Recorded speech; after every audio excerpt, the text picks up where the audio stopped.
ઋષિ આપણી સાથે લાઈવ જોડાયેલા છે। ઋષિ, કૌશિકભાઈ સાથે વાત થઈ, આપે સાંભળી હશે સમગ્ર જે વાતચીત હતી એ, એટલે એમને તો ક્યાંય એવું માનવું જ નથી કે માર્કેટ ભાવ કરતા દોઢો ભાવ વસૂલવામાં આવ્યો છે અને એ તો બધું જ બહુ ઇઝીલી કહી રહ્યા છે કે જે હતું એ આ જ છે ને આટલું તો થાય જ।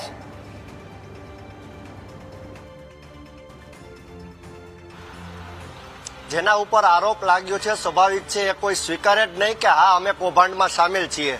કૌશિક ઉનાવા જે મેનેજર છે સાંસ્કૃતિક વિભાગના આરએમસીમાં તે નોકરી કરે છે અને તેને બિલ મૂક્યું છે। મેં જે રીતે રેટ કોન્ટ્રાક્ટની વાત કરી, રેટ કોન્ટ્રાક્ટ એટલે કે એવો કોન્ટ્રાક્ટ કરવામાં આવે કે જેમાં એક ભાવ મૂકવામાં આવે છે તમામ વસ્તુઓના અને તે ભાવ બધાની મિલીભગતથી એપ્રુવડ કરવામાં આવે છે।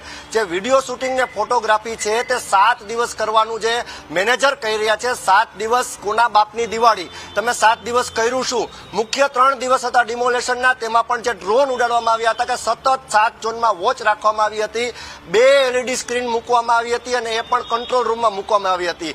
રાજકોટ શહેર પોલીસ પાસે 40 ડ્રોન છે અને તમામ ડ્રોન રાજકોટની આ જંગલેશ્વર ડિમોલેશનની ઘટનામાં રાજકોટ પોલીસ દ્વારા પણ ઉડાડવામાં આવ્યા હતા। જો કોર્પોરેશન ધારે તો રાજકોટ શહેર પોલીસ સાથે સંકલન કરીને તેના ડ્રોન અહીંયા ઉપયોગમાં લઈ શકત। 25.50 લાખ રૂપિયા બિલ બનાવવાની જરા પણ જરૂર ન હતી। પ્રજાના રૂપિયાનો વેડફાડ જે અધિકારીઓએ કર્યો છે, કયા નેતાના આશીર્વાદથી કર્યો છે એ તો અત્યારે તપાસનો વિષય છે, પરંતુ સ્પષ્ટપણે રેટ કોન્ટ્રાક્ટના નામે આ 25.50 લાખ રૂપિયા ખવાઈ ગયા છે એ વાત તો નક્કી જ છે।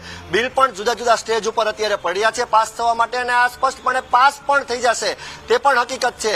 બિલ એક પાણીની વાત કરવામાં આવે, 2 રૂપિયાની બોટલના 8 રૂપિયા લગાડવામાં આવ્યા છે, એટલે કે 5 થી 6 રૂપિયાનો ગાળો એક બોટલે, લાખો રૂપિયાના ગાળા છે। આ માત્ર કોન્ટ્રાક્ટર આમાં સામેલ ન હોય, અધિકારીઓ પણ સામેલ હોય અને જે નેતાના આશીર્વાદથી જેને રેટ કોન્ટ્રાક્ટ મળ્યો છે તેની પણ ટકાવારી આમાં ફિક્સ થતી હોય, એટલે કે તમને 10 લાખ રૂપિયાની કટ મળે તો માત્ર 10 લાખ રૂપિયા કોન્ટ્રાક્ટરને નફો ન હોય, તેમાં અધિકારીઓ અને નેતાઓ પણ સામેલ હોય, એટલે કોન્ટ્રાક્ટ વાળાને 2 લાખ મળે ને 8 લાખ રૂપિયા બધાએ આ જે ગીધડ નેતાઓ છે તે ખાઈ જાય। આ વાત સ્પષ્ટ છે। ઊંધા ચશ્મા મીડિયાને પહેરાવવાનું આ અધિકારીઓનું કામ પહેલેથી છે, પરંતુ ન્યૂઝ કેપિટલ આ સમગ્ર ઘટનામાં ઊંડાણ સુધી જશે અને પર્દાફાશ કરતું રહ્યું છે અને ભવિષ્યમાં પણ કરશે।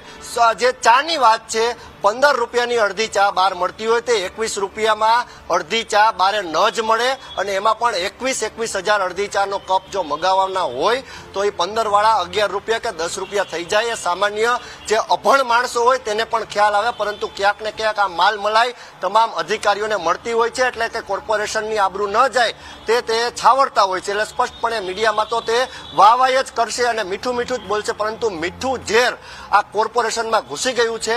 નવી બોડીને ધ્યાને આવ્યું આ બિલ અને અટકાવવામાં આવ્યું, એટલે કે સ્ટેન્ડિંગ ચેરમેન પરેશ પીપળિયાએ બિલ અટકાવ્યું અને મીડિયાને ધ્યાને આ બિલ આવ્યું। હજુ તો ઘણું કૌભાંડ બાકી છે, એટલે કે ટ્રક અને ટ્રેક્ટર કેટલા ચાલ્યા, ફેરા કેટલા કાટમાળના કર્યા તે પણ હજુ આવવાનું બાકી છે। અનેક કૌભાંડ બહાર આવશે ત્યારે સવાલ એ સામે આવે છે કે કોર્પોરેશનમાં કોના બાપની દિવાળી?